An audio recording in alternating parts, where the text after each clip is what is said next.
네, 안녕하세요. 반갑습니다.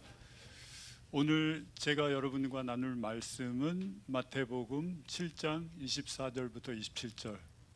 왜 선한 사람에게 나쁜 일이 일어나는가? 이거 아주 많이 하는 질문이죠. 한번 우리 본문 말씀 먼저 같이 읽어보겠습니다. 24절부터 27절 시작.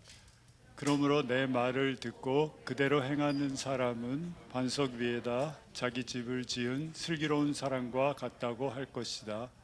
비가 내리고 홍수가 나서 바람이 불어서 그 집에 들이쳤지만 무너지지 않았다. 그 집을 반석 위에 세웠기 때문이다. 그러나 나의 이 말을 듣고서도 그대로 행하지 않는 사람은 모래 위에 자기 집을 지은 어리석은 사람과 같다고 할 것이다. 비가 내리고 홍수가 나고 바람이 불어서 그 집에 들이치니 무너졌다. 그리고 그 무너짐이 엄청났다. 네, 지난 9월 중순에 인천에서 그 라면 형제 사건이 있었어요. 초등학교에 다니는 두 형제가 배가 고파서 라면을 사다가 끓여 먹다가 불이 났어요. 그래서 그 소식을 듣고 둘 다 이제 살긴 살았고 병원에 입원했는데 회복이 돼 간다는 소식을 들었어요. 뉴스를 통해서. 그런데 지난 달에 그 동생이 연기를 많이 흡입한 동생이 죽었다는 소식이 또 뉴스를 통해서 들려왔습니다. 참 가슴이 아프더라고요. 그렇게 그 전에 엄마한테 학대를 받았고 큰아들이 그리고 사회 그런 단체에서 이미 그것을 알고 경찰에 수사를 의뢰했지만 또 방임했고 결과적으로 그렇게 죽음으로밖에 갈 수 없는 그런 상황에 처해서 고통당하는 아이들을 보고 얼마나 가슴이 아팠는지 몰라요. 우리 사회가 지어야 될 책임인데 그 책임을 우리가 다하지 못하고 있는 것을 봤습니다. 그리고 지난주인가요? 며칠 전에 이건 뭐 더 끔찍한 일이 일어났어요. 여수에 있는 40대 여자가 자기가 낳은 2달밖에 안 된 아이를 죽여서 냉장고에 2년 동안 방치했다가 드러났어요. 쌍둥이인데 큰아들이 있었어요. 큰아들이 지금 7살, 쌍둥이 여자아이는 지금 2살이 됐어요. 그런데 사람들이 들어가 보니까 그 집안 전체가 쓰레기더미예요. 그 쓰레기더미에서 먹고 자고 엄마가 아이들 그렇게 내어놓고 죽을 수밖에 없었고요. 그래서 그런 생각을 합니다. 왜 이렇게 순진한 아이들에게 나쁜 일이 일어나는가? 오히려 그 엄마가 벌을 받아야 되고 엄마한테 나쁜 일이 일어나야 되는데 왜 아이들이 고통당하고 죽어가는가? 이 생각했어요. 그래서 이런 일들이 일어날 때마다 우리가 이렇게 하는 질문이 있어요. 왜 사랑의 하나님이 계신데 이런 일들이 우리 주위에서 일어나고 있는 것입니까? 라는 질문을 하죠. 그래서 제가 지난번에 나눈 말씀 중에 지옥이 분명히 있다고 그랬어요. 지옥은 분명히 있고 또 그것 때문에 하는 사람들의 질문이 뭐라고 그랬죠? 하나님이 사랑이신데 어떻게 사랑의 하나님이 사람들을, 자기가 사랑하는 사람들을 지옥으로 보낼 수 있습니까? 이것도 빅 퀘스천이에요. 근데 답은 뭐라고 그랬죠? 하나님이 지옥을 보내시는 게 아니라 하나님의 뜻을 저버리고 자기 뜻대로 살아가는 사람들이 지옥으로 향해서 가고 있는 사람들이 지옥을 가게끔 허락하시는 거다, 하나님이. 라고 말씀드렸습니다. 그래서 오늘 질문, 왜 선한 사람에게 나쁜 일이 일어납니까? 라는 것도 또 굉장한 질문이에요. 이것이 또 오늘 제가 여러분과 나누고 싶은 주제이기도 합니다. 선하신 하나님, 사랑의 하나님이라고 우리가 부르고 있는데 왜 선한 사람에게 선한 하나님이 계시는데도 불구하고 나쁜 일이 일어나고 있는 것입니까? 여러분들 이 질문 받았을 때 여러분 뭐라고 답변하시겠어요? 왜 선한 사람에게 나쁜 일이 일어납니까? 라고 질문 받았을 때 여러분은 어떻게 답변하시겠어요? 인터넷 서점에 가서 이렇게 이걸 쳐봤더니 이런 책이 하나 있는데 이거랑 같지는 않고요. 그런 책이 있더라고요. 왜 선한 사람이 나쁜 정치를 하는가? 그런 책이 있더라고요. 물론 뭐 그 이조 시대 때를 이제 풍자해서 한 얘기고, 그렇지만 요즘 정치판에도 보면은 선한 지식인이 왜 나쁜 정치를 하는가? 라는 책도 나와 있더라고요. 뭐라고 대답하시겠어요? 예, 좀 생각하면 또 복잡해져요, 조금. 할수록. 그렇지만요, 그 답은 굉장히 심플해요. 왜 선한 사람에게 나쁜 일이 일어납니까? 에 대한 질문의 답은 굉장히 단순합니다. 선한 사람이 없어요. 선한 사람이 없기 때문에 나쁜 일만 일어나는 거예요. 성경이 뭐라고 말씀하고 있죠? 로마서 3장에 이렇게 말씀합니다. 성경이 이렇게 기록되어 있습니다. 의인은 없다, 한 사람도 없다. 깨닫는 사람도 없고 하나님을 찾는 사람도 없다. 모두가 곁길로 빠져서 쓸모가 없게 되었고 선한 일을 하는 사람은 없다, 한 사람도 없다. 예, 선한 사람이 한 사람도 없다라고 성경은 선포하고 있습니다. 세상 사람들은 어때요? I'm okay, you okay, we are okay. 다 좋아요, 그냥. 근데 그게 아니에요. 실상은 다 괜찮고 다 좋아 보여도, 뭐 서로 선해 보여도 하나님은 뭘 보세요? 하나님은요, 보여지는 것, 나타나는 것을 보지 않고 뭘 보세요? 우리 마음속을 들여다보세요. 마음속의 동기를 보세요. 결과를 보지 않으시고 원인을 보세요. 무엇이 이 사람을 이렇게, 우린 주로 결과를 보잖아요. 보여지는 죄를 죄라고 얘기하고 악하다고 얘기하고 나쁘다고 얘기하고 우리가 선과 악을 판단하고 있지 않습니까? 그런데 하나님은 그 아래 아주 깊은 곳에 있는 것을 보세요. 악해요. 선한 게 없어요. 다 육적인 거예요. 육의 생각은 뭐라고 그랬죠? 로마서 8장에서 사망이에요. 육으로부터 나온 건 선한 게 아무것도 없는 거예요. 영적으로 죽어 있는 사람들은 선하지 않아요. 선한 게 없어요. 그래도 여러분 혹시 또 그래도 세상에 보면 역사적으로 선한 사람들이 있다라고 또 생각하시는 분이 있어요? 이런 얘기할 때 이제 복음 전할 때 또 이순신 장군 얘기 많이 해요. 이순신 장군 그래도 선하지 않습니까? 그분의 단편적인 그것만 봤지 그분의 사생활 이런 거 봤어요? 어떤 삶을 살았고 가족 간의 관계는 어땠고 몰라요. 우리는. 성경은 모든 사람들이 죄를 지었다라고 말하고 선한 사람은 없다, 하나도 없다, 의인은 한 명도 없다라고 성경이 선포하고 있습니다. 그래서 사람들은 이걸 모르기 때문에 그런 질문을 하는 거예요. 왜 선한 사람들에게 나쁜 일이 생기죠? 나쁜 일이 일어나고 있죠? 요즘 코로나 때문에도 힘든데 그런 뉴스 들으면 참 힘들어요.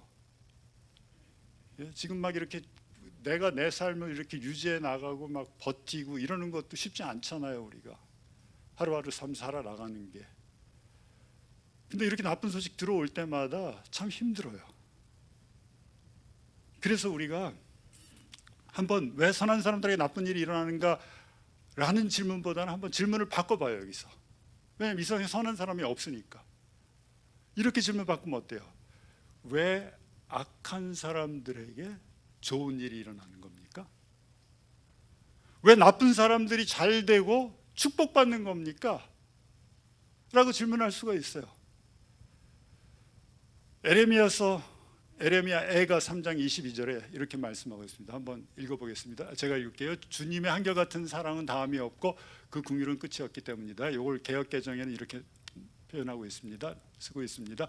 여호와의 인자와 긍휼이 무궁하심으로 우리가 진멸되지 아니함이로다. 여호와의 인자, 은혜와 긍휼이 무궁하심으로 여호와께서 은혜로우시고 자비로우시기 때문에 우리가 진멸당하지 않는다라고 말씀하고 있는 거예요. 예. 왜 이렇게 나쁜 사람들에게 좋은 일이 일어납니까? 라고 할 때 그 답은 여호와가 은혜로우시고 자비하셔서 그렇다는 거죠. 여기저기서 지금 나쁜 소식이 들려오고 있어요. 세상에는 선한 사람이 없습니다. 그래서 그렇기 때문에 또 세상은 누가 지배하고 있어요? 세상의 주인이 누구예요? 사탄이에요. 지금 이 세상을 실질적으로 지배하고 있는 주인은 사탄이에요. 그렇기 때문에 우리가 겪어야만 하는, 우리도 거듭난 크리스찬들이지만 천국 가기 전까지 이 세상에 살면서 겪어야만 하는 고통들이 있는 거예요. 우리한테도.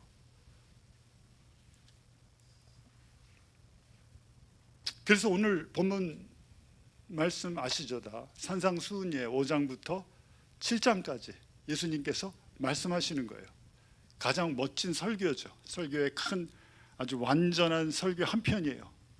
근데 이 말씀을 누구에게 했냐면 그 당시 유대인들에게 예수님이 하시는 거죠. 그리고 유대인 중에서 특히 어떤 사람들에게요? 바리새인들에게. 바리새인들은 어떤 사람들이에요? 바리새파. 굉장히 자기가 의롭고 또 거룩하고 율법 지키는데 자기 목숨 걸고 있고 자기는 세상 사람들 다른 유대인들과 되게 구별됐다고 여기면서 아주 굉장히 의롭게 살아가고 있는 사람들이에요. 그 사람들을 향해서 예수님께서 말씀하고 계신 거예요. 그들에게 뭐라고 그래요? 예수님이 외식하는 자라고 그래요. 히포크리시라고 얘기해요. 투 페이스 가진 사람들, 겉과 속이 다른 사람들. 겉으로는 너무 경건하고 의롭지만 속은 어때요? 그냥 유기해요. 선하지 않아요. 의롭지 않아요. 그런 사람들에게 예수님이 말씀하고 계십니다. 그런 사람, 바리새인들은요, 자기가 구제를 행할 때 어떻게 했냐면 절대 비밀리 안 했어요. 많은 사람들이 보는 앞에서 구제 행했어요. 자기가 의롭다는 것, 자기가 이런 사람이라는 것 보여주고. 기도할 때 어떻게 했어요? 시장 어귀에서 기도했어요. 손 들고 자기 기도하는 모습 보여주려고. 그런 사람들에게 예수님이 이 산상수훈의 말씀을 통해서 말씀하고 있어요. 그 사람들 율법을 다 지키는데 목숨 바쳤고 거룩하다라고 자기 구별됐다라고 여기고 의롭다라고 여기는 그 사람들에게 예수님이 뭐라고 말씀하세요? 너희가 살인하지 말라고 들었는데 형제를 보고 미워하는 자마다, 형제에게 분노하는 자마다 이미 살인했다고 말씀하세요. 너희가 간음하지 말라는 얘기 들었는데 지나가는 여자를 보고 음욕을 품으면 이미 어떻게 했다는 거예요? 간음했다는 거예요. 실질적으로 간음했다는 거예요. 동기 보기시기 때문에, 깊은 데 보시기 때문에. 상황만 주어지면 살인하는 거고, 상황만 주어지면 간음하고, 혼자 있을 때 한다는 얘기예요. 안 볼 때 한다는 얘기예요. 보는 데선 거룩한 척하지만. 그리고 뭐라고 말씀하세요? 이웃을 사랑하라라고 말씀 들었는데 내가 너희한테 말하는 게 원수를 사랑하라라고 말씀하셨어요. 아버지가 완전한 것처럼 너희들도 완전해라. 이 말씀에 비추어 볼 때 우리가 아무리 의롭고 선하다라고 생각해도 그 기준에 절대 우리 못 미쳐요. 저와 여러분 못 미쳐요. 그래서 이 산상수훈에 나를 비춰보면 어때요? 저는 이미 살인자예요. 간음한 사람이에요. 이미 죄인이에요. 그렇기 때문에 나에게는 누가 필요해요? 예수님 필요해요. 구원자가 필요한 거예요. 나를 여기로부터 구원해 줄 구원자가 필요하다는 것을 우리가 산상수훈의 말씀이 우리에게 주는 메시지예요. 너희가 아무리 의롭게 살아고 아무리 뭐 영적으로 거룩하고 아무리 기도 많이 하고 아무리 구제 많이 해도 너희들은 이 기준에 절대 못 미친다. 이 세상에 선한 사람 없다. 우리 모두에게는 구원자가 필요하다 라고 말씀하고 계시는 거죠. 자, 그러면 저희들이 조금 전에 했던 그 선한 사람에게 나쁜 일이 일어나는 게 아니라 왜 나쁜 사람에게 좋은 일이 일어납니까? 라는 질문을 다시 한번 이렇게 살펴보겠습니다. 우리가 실제로 경험하잖아요. 우리 주위 사람들이 어때요? 어우, 진짜 나쁘죠. 예? 악하죠. 아주 셀피시하죠. 자기밖에 모르죠. 막 주차장에 보면 막 쓰레기 더미 막 버리고 가죠. 박스만 옆에 내두면 그 박스가 하루 지나면요 이렇게 부셔놓지 않으면 쓰레기통으로 변해 있어요. 물론 뭐 주위에 쓰레기통이 없기 때문이죠. 전 또 쓰레기통이 없는 공원도 처음 보고 쓰레기통이 없는 도시도 좀 의아하게 생각해요. 왜냐하면 자기 쓰레기 안 버리고 거기다 갖다 버리니까 없애버렸어요. 얼마나 악하고 나쁘고 셀피시하면 없앴겠어요.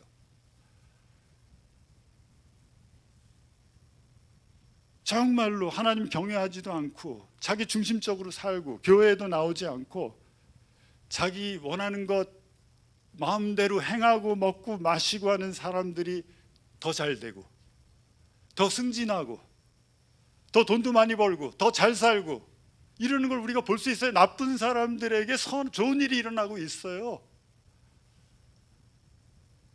이게 더 실질적인 질문이에요. 예수님 믿는 우리는 어때요? 성수주일 해야죠. 주일 지켜야죠. 11조도 하고 헌금도 해야죠. 또 수요일 날은 와서 예배도 드려야죠. 모임도 가져야죠. 기도도 해야죠. 그렇게 많이 우리가 하나님을 위해서 살고 있는데 그렇다면 하나님이 우리를 축복해 주셔야 되는데 나쁜 사람들은 좀 축복해 주시지 말고 힘들게 살게 놔두고 불공평하지 않아요? 아무리 하나님이 선하시더라도 우리 축복해 주셔야 되는데 그렇게 질문할 수가 있어요. 또 이해가 잘 안 됩니다. 주님, 왜 저 친구들 더 잘 되고 나는 이렇습니까? 나는 겨우 타이트하게 밥 먹고 살고 있습니다. 주님, 힘들게 살고 있습니다. 여유도 없습니다. 세금 낼 것도 다 내야 돼요. 남는 게 없어요. 다 내고 나면 요즘 세금이 얼마나 올라갔는지 진짜 세금 내기 벅차요.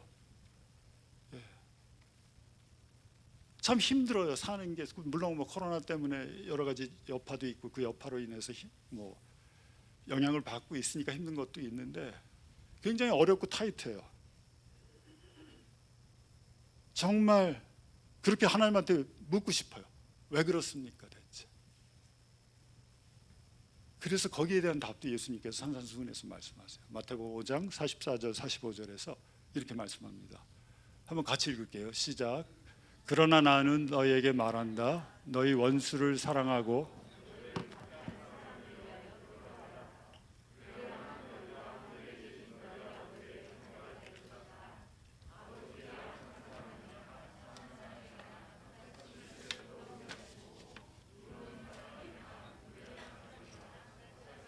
비를 내려주신다. 네, 그렇죠. 하나님은 악인에게나 선인에게나 햇빛을 비춰주시고 비를 내려주시는 좋으신 하나님이시기 때문이다 라고 말씀하고 계십니다.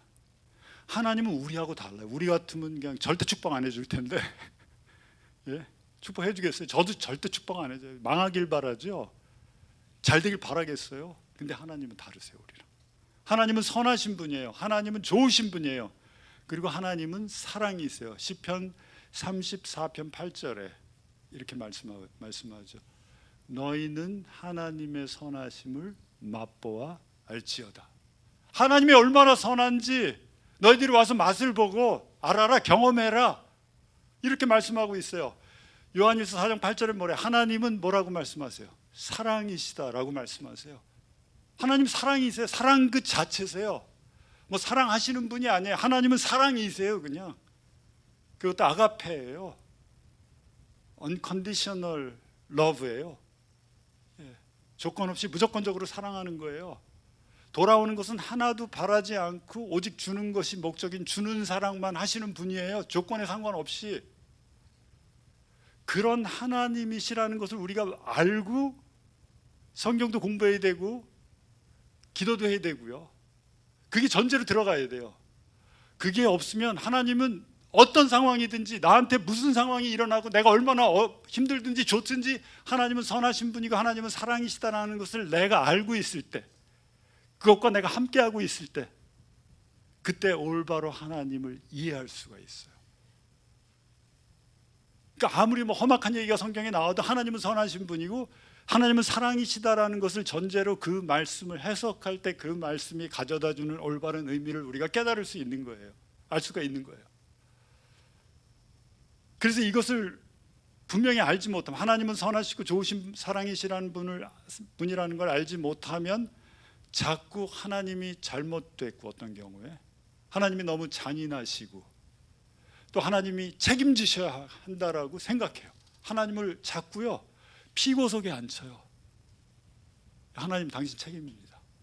당신 때문입니다 라고 우리가 그런 쪽으로 하나님을 오해할 수가 있어요.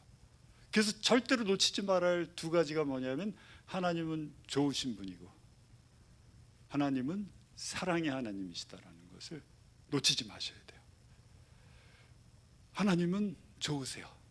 악인에게나 선인에게나 나쁜 사람에게나 좋은 사람에게 똑같이 햇빛을 비춰주시고 비를 내려주시는 분이세요. 그게 우리 아버지세요. 작년 가을에 우리 소풍 가려고 했었죠. 근데 그날 비가 된통 왔죠.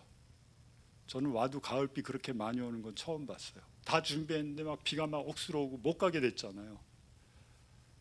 그래서 어떻게 했어요? 뭐 교회에서 있고 괜히 어떤 음식점 가서 그 음식점만 축복받았어요. 교회도 안 나오고 저 주일날 장사하는 음식점이 축복받더라고요. 우리는 하나님 이게 웬일입니까 대체? 우리는 이렇게 계획했던 거 하나도 못하게 하나님 비 내려주셨는데, 그럴지라도, 그런 일이 일어날지라도, 아니면 그거보다 더 큰 일이 일어날지라도 하나님 나 사랑하시는 분이에요. 있는 그대로. 내가 하나님 더 사랑하게 만들 수도 없어요. 내가 아무리 잘한다고 하나님 나를 더 사랑하지 않으세요. 내가 아무리 못한다고 하나님 나 덜 사랑하지 않으세요. 나를 최고로 항상 사랑하시는 분이시고 하나님 좋으신 분이라는 걸 내가 알고 있으면 다 풀려요. 나중에 알게 돼요. 불평하고 원망 안 하게 돼요. 하나님 피고석에 안 앉혀요.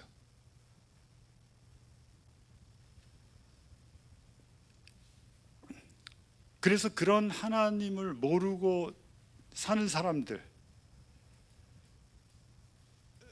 그리고 그런 사람들이 이렇게 축복받아서 잘 될 때, 그때 그런 사람들한테 이렇게 다가가서 전도하려고 그러면 어때요? 아유, 전도 안 맥혀요. 잘 어려워요. 힘들어요. 자기가 잘 나가고 뭐 좋은 직장 갖고 있고 부족함이 없이 살고 있고 풍족하고 뭐 관계도 뭐 전부 좋고 행복하고 이런 사람들한테 하나님 뭐 전한다고 전해지겠어요? 근데 그런 사람들이 인생의 어려움을 겪을 때, 굉장히 질병으로 인해서 혹은 뭐 사업이 망하고 여러 가지 일이 벌어지고 힘든 일이 생기고 고통의 기간을 지나갈 때 그들도 하나님을 찾게 되죠. 우리가 인생을 통해서 많이 경험했을 거예요. 개인도 그렇고 아니면 주위에 있는 사람들 보면, 그럴 때 이제 가서 전도하면 오히려 조금 더 위로해 주면서 하면은 조금 더 이렇게 수용적이 되죠, 사람들이요. 그래서 그들이 잘 나갈 때도 그 축복이 하나님이 주신 건데, 사랑하셔서 그들을 비를 내려주신 건데 그걸 모르고 살잖아요. 모르고 살고 있잖아요. 그래서 그런 것들을 모르고 사는 사람들이 자신이 지금 누리고 있는 것이 하나님께서 주신 축복이라는 것을 알지 못하고 살면은 어떻게 되냐면 그 사람의 삶의 마지막은 슬퍼져요. 우울해져요. 만족하지 못해요. 그래서 인생이 참 외로워져요. 예. 그런 것이 궁극적으로 나한테 행복을 가져다 주지 못한다는 것을 모르고 살기 때문에, 예. 삼성 이건희 회장 한번 보세요. 어때요? 그 마지막 말년이 어땠어요? 전 그분이 나이가 굉장히, 연세가 굉장히 된 줄 알았어요. 근데 많지도 않더라고요. 78인가? 예, 됐더라고요. 그러니까 70살쯤에 병을 얻어서 72살쯤에 병을 얻어서 76년을 수병생활하다가 돌아가신 거예요. 무슨 소용이 있어요? 자기가 여지껏 쌓아왔던 게 소용없어요. 아무것도. 예. 참 힘들어요. 하나님의 축복이라는 것을 모르고 살아가고 있는 사람들의 그 결말이 굉장히 씁쓸합니다. 그 사람들이 잘 나갈 때는 참 대단해요. 제가 라디오 토요일 날 이렇게 듣는 라디오 프로그램 하나가 있는데, 그 성공예감이라고 저 KBS에서 하는 건데, 거기 별책부록이라고 책 한 권씩 소개해줘요. 그래서 그걸 들으면 재미있어요. 왜냐하면 책 한 권을 이렇게 알게 되니까, 1시간 동안. 그래서 매주 책 한 권씩 소개해 주는데, 지난주에 그런 얘기를 하더라고요. 이 사람이, 거기 인도하는 사람이 미국에서 박사학위 받은, 경제학 박사학위 받은 사람이에요. 굉장히 지적이고, 그렇게 지식이 풍성한 사람 못 봤어요, 많이. 근데 그런 사람인데 그러더라고요. 미국에 관해서 지금 미국에 관한 그 지금 현재 돌아가고 있는 그런 것에 대한 책을 이제 평가하면서 얘기하는 건데, 그러니까 지적인 사람들이 믿고 있는 건 진화론이고, 그 다음에 반지성적인 사람들이, 그러니까 성경을, 지적인 사람들은 진화론을 믿고 있고, 성경을 액면 그대로, 문자 그대로 믿는 사람들은 반지성적인 사람들이래요. 그리고 뭐라고 했냐면 기독교 극우파래요. 그래서 그 소리 듣고 그럼 나는 기독교 극우파네, 반지성적이네 라고 그냥 어그리했죠. 그냥 당신은 지성적이고 또 당신은 굉장히 아주 최고의 사람이고, 예, 그렇게 평가하고 있어요. 자기가 이룬 것, 자기가 여지껏 살고 있는 것, 자기가 그런 프로그램에서 그렇게 얘기할 수 있고, 이 모든 것이 하나님이 해주신 축복인데 그거 망각하고 사니까 자기 생각대로, 자기 지식대로, 지혜대로 해석하고 막 얘기하는 거예요. 얼마나 불행해지는지 제가 조금 이따 말씀드릴 거예요. 예, 얼마나 무서운지, 그게 얼마나 심각한 건지. 그래서 하나님 모든 사람을 사랑하시고 축복하기 원하시는 분이 우리 선하신 아버지 하나님이십니다. 미국에 그 J.D. 락커펠러라는 분 아시죠? 스탠다드 오일 컴퍼니를 설립했어요. 근데 이 J.D. 락커펠러가 어떻게 오일 컴퍼니를 설립하게 됐냐면, 할머니가 성경책을 선물로 주셨어요. 근데 이 사람은 별로 관심이 없었어요. 뭐 형식적으로 나가고, 그때는 다 교회 나갔으니까 교회 나가고 했지만, 그런데 어느 날 문득 자기가 창세기를 읽고 있는데, 그 할머니가 주신 성경책을 펴서 창세기를 읽고 있는데, 거기 노아가 방주 짓는 6장에 방주 짓는 그 부분에서 노아가 나무에다가 역청 바르는 걸, 피치, 역청을 바르고 역청을 칠하라고 하나님 말씀하신 걸 읽고 나서 역청, 기름, 오일이 그 지역에 있다는 것을 알고 그 지역에서 오일을 캐내서 세계 최초의 억만장자가 된 사람이 J.D. 락커펠러예요. 엄청나죠. 스탠다드 오일 컴퍼니 설립해서 엄청난 돈을 벌었죠. 그 사람이 가지고 있는 유품 사진이 아니라 그림들 한 점 한 점이 뭐 요즘 보니까 뭐 1억 달러 이렇게 경매되더라고요. 얼마나 많이 갖고 있고 얼마나 부자인지. 그런 사람의 그 사람의 말년에 기자가 물었어요. 그 사람한테, 당신 지금 행복하십니까? 락커펠러 씨, 당신 지금 행복하십니까? 그랬더니 락커펠러가 뭐라고 대답하면, 나에게 돈이 조금 더 있으면 더 행복해질 수 있을 텐데 라고 기자한테 말했어요. 만족이 없어요. 다 누렸는데도 불구하고 뭔가 부족해요. 하나님이 주신 축복이라는 걸 망각하고 살아간 사람들이 이렇게 다다르는 곳이에요.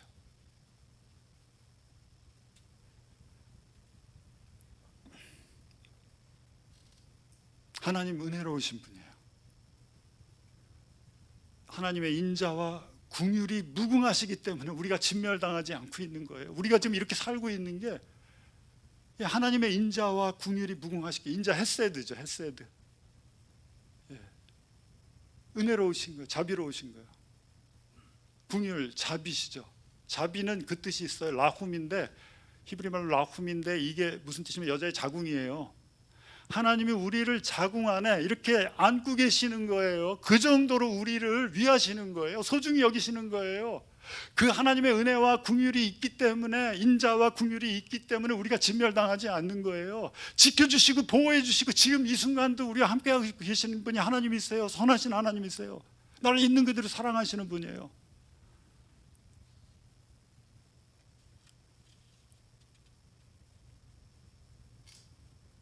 그래서 우리가 어떤 때에는 하나님 잘 모르면 내가 더 열심히 하면, 더 열심히 기도하고 더 열심히 예배드리고 더 열심히 하면 하나님이 나 더 축복해 주셔야 된다라고 그런 착각에 빠져. 그래서 하나님이 축복해, 하나님 왜 이렇게 나 열심히 했는데 왜 이러세요? 라고 또 시험까지 들어요. 아니에요. 그거 하나님이 이미 축복해 주셨어요. 그 축복을 받은 사람이 기도하는 거고, 축복을 받은 사람이 예배 드리는 거예요. 받기 위해서 하면 아직 몰라요. 아버지를, 아버지가 얼마나 좋으신 분인지 내가 오해하고 있는 거예요. 자기 아들을 우리한테 주신 분이잖아요. 자기 아들을 나한테 주셨어요. 내 죄로 내가 영원히 지옥 가니까 거기서 구원해 주시려고 아들을 주셨어요. 대속물로. 그런 분이에요. 뭔들 못 주시겠어요.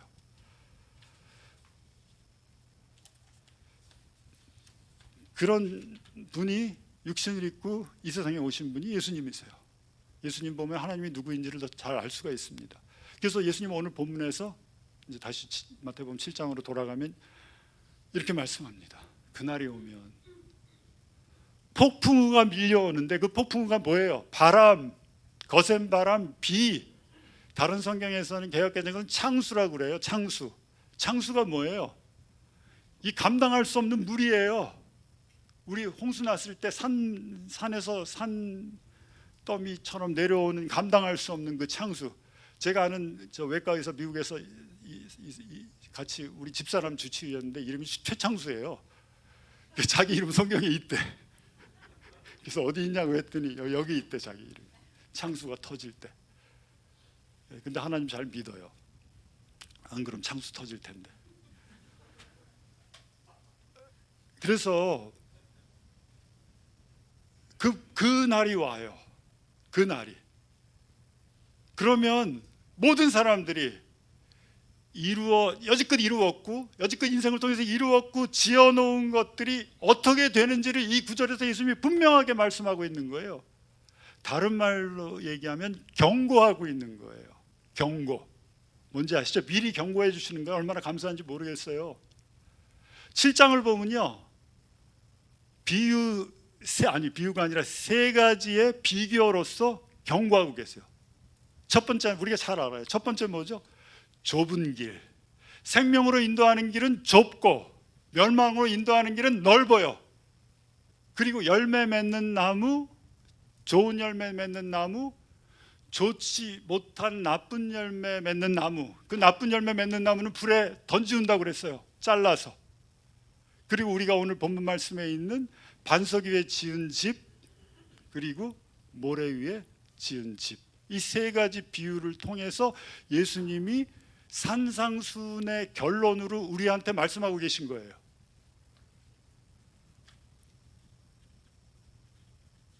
그러면 여기서 모래 위에 지은 집, 비치가에 가서 그 모래 위에다 집 짓는 거 얘기하는 게 아니죠. 누가 어떤 어리석은 사람이 거기다 우리가 모래성을 쌓아서 파도가 오면 무너지듯이 그렇게 지을 사람이 누가 있어요? 없죠. 한 사람도. 겉은 다 지금 비슷해 보이는데 기초를 보니까 한 집은 반석 위에 세워져 가고 있고, 한 집은 어디 위에 세워져 가고 있어요? 허물어지는 모래 위에 세워져 가고 있어요. 겉은 비슷해 보여요. 우리 주위에 있는 사람들 보면 다 비슷해 보여요. 한 사람은 반석 위에 세워져 가고 있고 한 사람은 모래 위에 세워져 가고 있어요. 달라요. 기초가 달라요. 그래서 폭풍이 올 때, 정말 창수가 터질 때 어떻게 되는지 그때 알 수 있는 거예요. 어디 위에 세워진 집인지. 겉으로 봐서는 몰라요. 그럼 여기서 예수님이 말씀하시는 바람, 비, 폭풍, 창수, 이게 무엇을 의미하죠? 죽음을 의미해요. 인생의 마지막에 이 폭풍은요 피할 수가 없는 거예요. 누구에게나 임하는 폭풍이에요. 반석 위에 집 지은 사람에게도 임하고 모래 위에 집 지은 사람에게도 임해요, 폭풍이. 근데 모래 위에 집 지은 사람은 무너지고 아주 심하게 무너져 내리고, 반석 위에 지은 사람은 어떻게 돼요? 흔들리지 않고 버티고 영원히 서 있어요. 죽음이에요. 가장 확실한 확률이 뭔지 아세요? 이 세상에 확률이 많은데 가장 확실한 확률은 뭐냐면 10사람이 있으면 10사람이 다 죽는다는 거예요. 동의하시죠 여기? 예, 누구나 죽어요. 피할 수가 없어요, 죽음은. 그때 이 사람이 반석 위에 집을 지었는지 아니면 모래 위에 집을 지었는지가 드러나게 됩니다. 우리의 영원을 결정해요, 이 폭풍이. 그래서 저는 폭풍이, 마지막에 오는 폭풍이 미리 좀 왔으면 좋겠어요. 미리 좀 맞고 정신 차리고 예수님 믿을 수 있게. 아무 폭풍도 안 맞다가 마지막에 이 폭풍 맞으면 큰일 나는 거예요. 영원히 지옥으로 갈 수밖에 없어요. 하나님 모르고 살다가 이 폭풍이 들이닥치는데, 100% 들이닥치는데 그때도 모르고 있으면 큰일 나는 거예요.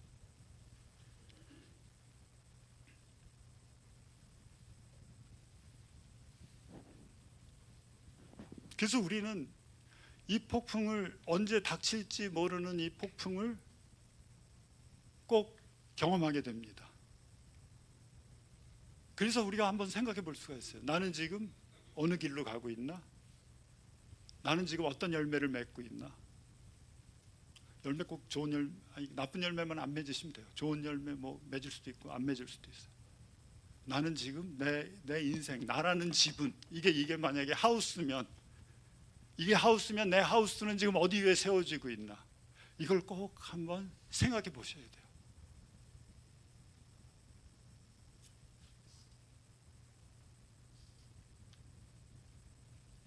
그래서 우리가 이제 여기다 한 가지 질문 더 할 수 있어요. 하나님이 선하시고 좋으시고 또 우리를 인도해 주시고 지켜주시고 사랑하시고 그러시는 분이신데, 이제 우리 믿는 하나님을 따라가는 사람으로서 또 한 가지 질문 더 해야 될 게 뭐냐 하면, 내가 이렇게 하나님 믿고 쫓아가는데 나한테 왜 이렇게 병이 생기고 일이 꼬이고 관계가 깨지고 사업이 힘들어지고 왜 이럴까? 하나님 나 사랑하시는데 또 죽음을 또 경험하는 때도 있고, 주위의 가족들 중에 누가 먼저 떠나가고, 왜 이런 걸 나한테 허락하실까? 그렇게 좋으신 하나님인데, 내가 하나님, 그 사랑의 하나님의 자녀인데, 아들인데, 딸인데 라고 또 질문할 수가 있는 거예요. 너무 좌절할 때 있고 문제들이 있고 막 어려움, 고통 가운데 그 고통을 통과해야 될 때가 있고, 이거 하나님 좀 멈추게 해주실 수 없나요? 네, 하나님 멈추게 해주실 수 있어요. 얼마든지 해주실 수 있어요. 그렇지만은 그 고통을 고스로 하도록 허락하시는 분이시고, 피할 길을 내주시는 분이시고, 힘을 주시는 분이시고, 위로해 주시는 분이시고, 그런 하나님이세요. 근데 그렇다면 질문할 수가 있어요. 왜 그런 고통을, 어려움을 사랑하는 자녀에게 이렇게 허락하시는 걸까? 지나가도록 허락하시는 걸까? 라고 질문할 수가 있어요. 아, 아버지, 난 왜 이렇게 힘들죠? 저 사람들은 그래도 예수 믿고 또 잘 되는데 나는 왜 이 모양이에요? 우리 가족은 왜 이 모양이에요? 왜 이렇게 일이 꼬여요? 왜 이렇게 사업은 이 모양이고, 사업은 막 힘들고요. 그 이유가 뭡니까? 왜 그러십니까, 하나님? 왜 그렇게 물을 수밖에 없어요, 우리가 어떤 때는. 하나님이 그렇게 우리한테 그 고통 가운데 지나가게 허락하신 이유 두 가지가 있어요. 첫 번째는 우리가 지금 내 집이 지금 어디 위에 서 있는지 미리 알게 해주시는 거예요. 네가 반석 위에 지금 짓고 있는지 아니면 모래 위에 짓고 있는지 미리 알게 해주시려고 고통을 허락하세요. 창수를 보내세요. 비바람을 보내세요. 무너지는지 안 무너지는지 또 기회를 주시고 워닝하시는 거예요. 그리고 또 한 가지는 뭐냐 하면 우리로 하여금 우리가 영원히 우리가 죽음 뒤에 이 육신의 몸을 벗고 영원히 하나님의 나라에 가서 살 수 있는 그런 사람으로 우리를 준비시키기 위해서 고통을 허락하시는 거예요. 그러니까 참 하나님이 이렇게 참 좋으신 분이에요. 그냥 내버려 두지 않고 디서플린 시키시고 훈련시키시고 단련시키시고 그러는 분이 우리 아버지 하나님입니다. 내가 어디 위에 서 있는지 알게 해주시는 거고, 두 번째는 영원한 하나님의 나라에 가서 살 수 있는 그런 존재로 나를 지금도 어려움을 통해서 만들어가고 계시는 거고, maybe 코로나도 그렇게 해서 우리한테 허락해 주신 것일 수도 있어요. 이 과정 겪게 하려고.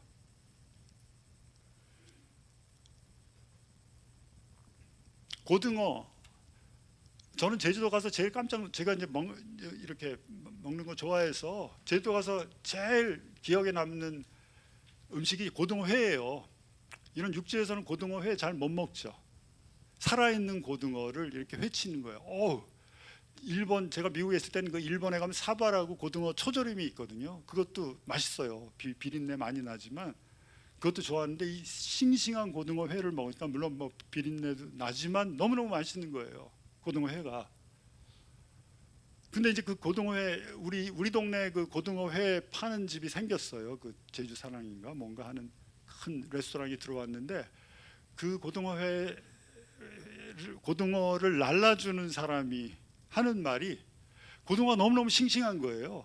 그 제주에서부터 잡아가지고 트럭에 싣고 그 큰 탱크가 있는 수조 있는 트럭에 곧 바닷물로 채운 수도에 고등어들을 다 싣고 배 타고 건너와서 또 육지로 와서 육지에서 또 각 지역으로 또 분산하고 막 이러는 과정을 통해서 그 싱싱한 프레시한 고등어들이 살아서 펄떡펄떡 뛰는 애들이 와서 수조에서 있게끔 살려놔야 되는데 그 고등어들이 승질이 급해가지고 빨리 죽는데요.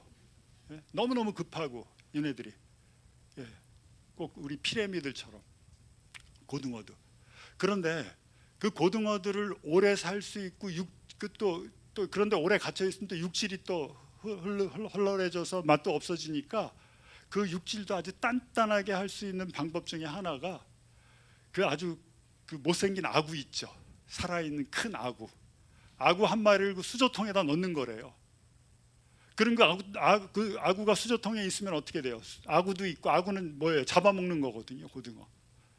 그럼 고등어도 있고, 그럼 고등어들이 어떻겠어요? 마음 편하겠어요? 안 편해요. 이놈이 나 언제 공격할지 항상 긴장 속에서 수영해요. 항상 언제 죽을지 모르니까 계속 그런 상태로 유지하게끔 해주고 나서 도착한 고등어는요, 맛이 틀리대요. 단단하고 육질이 너무 프레시하고 눈이 초롱초롱하고, 생선 고를 때 눈 보면 알잖아요. 눈을 보면 이게 프레시한지 막 살아요. 생명력이 넘치는 그런 고등어가 온다는 거예요. 그와 같이 하나님도 우리에게 이렇게 어려운 시기, 환난, 고통, 좌절 이런 것들을 좋으신 아버지인데도 불구하고 우리한테 허락하시는 이유가 우리를 단련시키시는 거예요. 어떤 사람으로? 영원한 삶에 맞는 그런 사람으로. 그런 사람으로 단련시키셔서 영생으로 들어가게끔 인도해 주시는 우리 아버지의 손길이라는 거죠. 얼마나 감사한지 모르겠어요. 꼭 피할 길 내주세요. 꼭 뭐 지난번에 고성준 목사님이 와서 5,000원 그런 얘기 저도 처음 들었는데 굉장히 막 혹하더라고요. 그 5,000원뿐만이 아니라 나한테 필요한 거 채워주시는 분이에요. 나를 축복해 주시는 분이에요. 예. 정말로요. 어려우세요? 힘드세요? 믿고 하나님 신뢰하세요. 여기서 반석이 누구예요? 반석이 예수님이에요. 예수님 위에다가 내 인생을 올려놓는 것이 믿음입니다.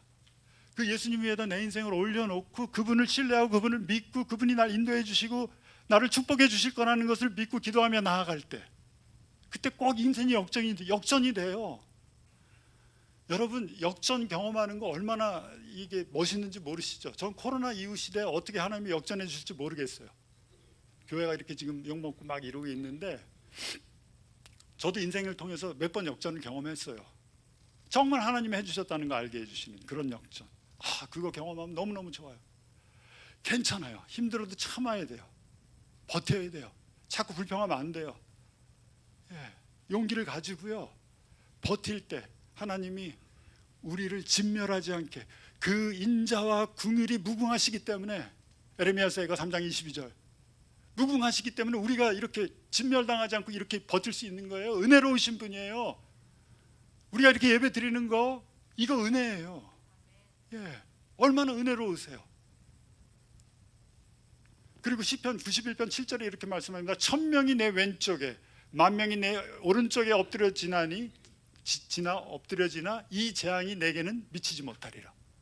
오른쪽에 1000명이 엎드려지고 왼쪽에 10,000명이 지금 엎드려지고 있는데 이 재앙이 너희들한테는 임하지 않을 것이다 라고 하나님이 약속하시는 말씀이에요.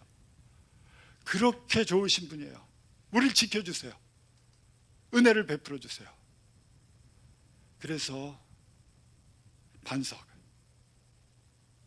가장 큰 축복은 내 인생이 뭐 상황은 상관없어요. 지금 어떤지는 괜찮아요. 아무 상관이 없어요. 내가 처한 상황. 근데 그 인생이 내가 예수님의 반석 위에 올라가 있느냐, 이게 중요한 거예요. 이렇게 2020년 저도 참 힘들고 어려워요. 예, 참 개인적으로 어렵고 힘든 한 해가 이렇게 지나가고 있어요. 참 어떻게 지나갔는지도 몰라요. 이제 12월이면 다 이제 마무리돼 갑니다. 우리가 전혀 예상하지도 못했던 일이 일어났고, 또 그 일로 인해서 받는 여파가 이게 뭐 작지 않아요. 이 파도가 한 번 오고 끝나는 게 아니라 계속 이제 지금 밀려오고 있어요. 엄청난 파도가. 그런데 지금 와서 저도 설교 말씀 준비하면서 생각해 보니까 너무 감사한 거예요. 이렇게 여기까지 온 게 하나님이 지켜주신 거예요. 하나님 보호해 주신 거예요. 하나님이 축복해 주신 거예요. 이 상황 가운데. 그래서 우리의 인생도, 여러분과 저의 인생이 지금 이제 2020년까지 왔습니다. 또 앞으로 이제 우리가 더 나아가야 돼요. 나아가야 되는데, 예수님이 나의 반석이시고 내가 그 위에 내 인생을 올려놓으면 하나님께서 폭풍도 허락해 주시지만은 그 가운데 나를 지켜주시고 단련시켜 주시고 새롭게 해주시고, 그러면서 그 인생의 마지막 폭풍이 올 때, 정말 누구도 피할 수 없는 마지막 폭풍이 올 때 나를 영원한 천국으로 인도해 주십니다. 나의 길을 지금도 인도해 주고 계시는 하나님께 우리가 감사하고 영광 돌릴 수밖에 없습니다. 우리 한번 이제 마지막 찬송하시면서 같이 기도하며 나아가겠습니다. 우리 다 일어서셔서 정말 감사하죠. 그 예수님이, 하나님이 그 눈에 보이지 않는 하나님이 눈에 보이는 하나님으로 이 땅에 오셨고, 그 하나님, 그 예수님이 이렇게 마태복음을 통해서 2000년 전에 유대인들한테 말씀했을 뿐만이 아니라 오늘 이 자리에서 또 이렇게 우리에게 말씀해 주시는 그 얼마나 예수님이 감사한지 모르겠어요. 우리한테 약속의 말씀을 주시는 그 예수님이 얼마나 감사한지 모르겠습니다. 너무 감사합니다. 우리 같이 이 찬양 부르시면서 우리 주님께 우리가 드리고 싶은 기도를 하시고, 또 아직도 반석에 내 인생을 올려놓지 못한 분이 있으면 내 인생 제발 올려놓으세요. 나 자신 믿지 마세요. 나 자신 어떻게 믿어요? 내 부모 어떻게 믿어요? 믿을 수 없어요. 돈 어떻게 믿어요? 믿을 수 없어요. 한순간이에요. 다 영원하신 나를 사랑하시고 나를 위해 죽으신 분, 십자가에서 죽으시고 피 흘리시고 부활하신 분, 나의 생명 되신 분, 나의 길을 인도해 주시는 분이 예수님, 그 예수님에게 인생을 드리는 그 시간이 되기를 기도합니다. 같이 찬양 부르시며 나가시겠습니다.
아버지 하나님, 참으로 하나님은 선하시고 하나님은 나를 사랑하시는 그 하나님이심을 믿습니다. 아버지 하나님, 예수 그리스도로 말미암아 나의 모든 죄의 허물을, 죄의 대가를 다 치러 주셨고, 이제 나에게 새로운 생명으로 새롭게 해주신 주님의 은혜에 다시 한번 감사드립니다. 아버지 하나님, 이렇게 험하고 어려운 세상 가는 동안에 그 예수님이 나를 놓지 않으시고 나를 붙들고 계시고 인자와 긍휼로 채워주시고 이끌어주시기에 우리가 걸어갈 수 있음을 다시 한번 고백합니다. 인생의 마지막 폭풍이 임할 때 정말 반석 위에 세워져서 영원히 서 있는, 영원히 거하는, 주님과 함께 영원히 거하는 저희 모두가 될 수 있도록 이 시간 축복해 주십시오. 아버지, 이제 올 한 해도 이제 마지막 달을 남겨놓고 있습니다. 정말 힘들고 어렵고 긴 여정의 한 해였습니다. 그렇지만 주님께서 말씀하셨습니다. 이 재앙이 내게 임하지 않으리라라고 말씀하셨습니다. 나를 지켜주셨고 나를 보호해 주셨고 나를 그 날개 아래 품어주신 주님의 사랑에 감사합니다. 앞으로 어떻게 또 전개될지 우리는 예측할 수가 없습니다. 더 나빠질지 좋아질지 예측할 수 없는 이 상황 가운데 우리가 주님을 신뢰합니다. 주님의 약속의 말씀을 붙듭니다. 주님을 바라봅니다. 주님께로 가까이 갑니다. 감사합니다. 감사합니다. 절대로 놓치지 않겠다고 약속하신, 내가 놀지라도, 내가 주님의 손 놀지라도 주님께서는 절대로 놓치지 않겠다라고 약속하신 그 주님의 신실함에 감사와 찬양을 드리며, 또 한 주간도 주님께서 우리를 안전하게 지켜주실 것을 믿사오며 모든 필요를 채워주실 것을 믿사오며 예수 그리스도의 이름으로 기도드립니다. 아멘.